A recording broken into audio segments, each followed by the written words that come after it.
ওরে দুনিয়ার মানুষ, মা কাকে বলে রে? যারা মা হারাইছে তারা জানে। একটা লোক আমাকে ফোন করে বলছে, সামাদ ভাই আমার জনম দুঃখী মা নাই। হুজুর একটা কথা আমার মনে বারবার পড়ে।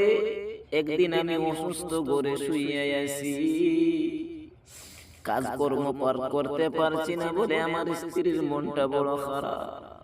এশার নামাজ পড়ে আমার স্ত্রী তার সন্তান সন্ততি গুলো নিয়ে ঘুমিয়ে পড়েছে।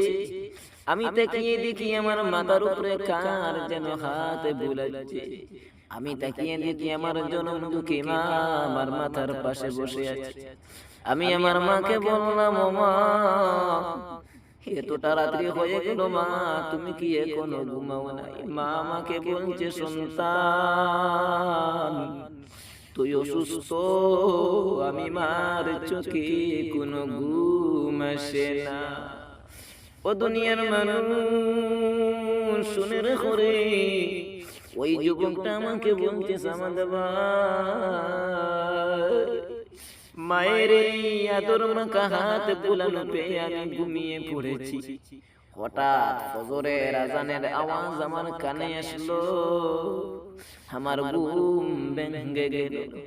আমি তাকিয়ে দেখি গো, আমার জনম দুঃখী মা এখনো আমার মাথায় হাত বুলাচ্ছে।